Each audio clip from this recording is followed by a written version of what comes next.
And welcome back. In this evening's edition of the Health Report, Jamaica looks at fibroids and a new alternative to traditional surgery for the treating of the condition. Uterine fibroids are non-cancerous growths that develop in or on the uterus. The condition is quite common, particularly among women of reproductive age. So normally we'll start by taking a history, so the patient normally comes in with different types of symptoms, so they may have heavy bleeding or very painful menstrual periods, passing large clots.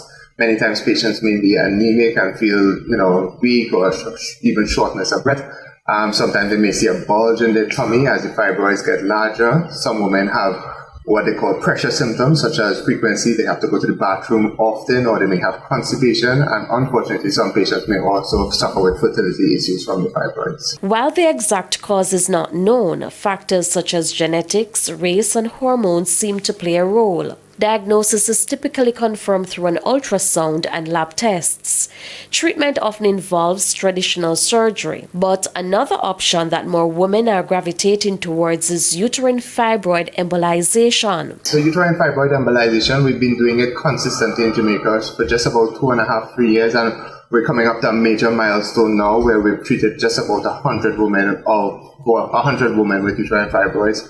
So it's a minimally invasive procedure where you get a very small cut, less than a centimeter, and we can do it from the groin. Most times we do it from the groin, or sometimes we even do it from the wrist. So we pass a catheter, which is a very thin tube, where we pass from the groin going up to the womb. And then once we're able to identify the blood supply to the fibroids, we send particles, which are like grains of sand.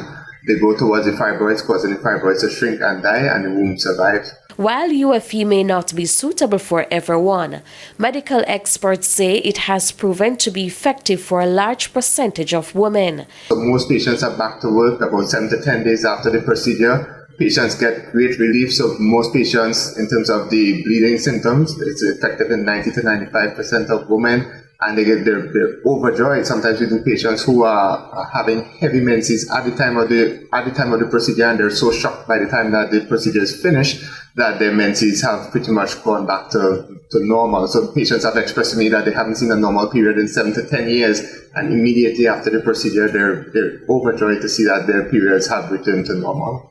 With our health report, I'm Shamela Pullen, wishing you good health. The Health Report is brought to you by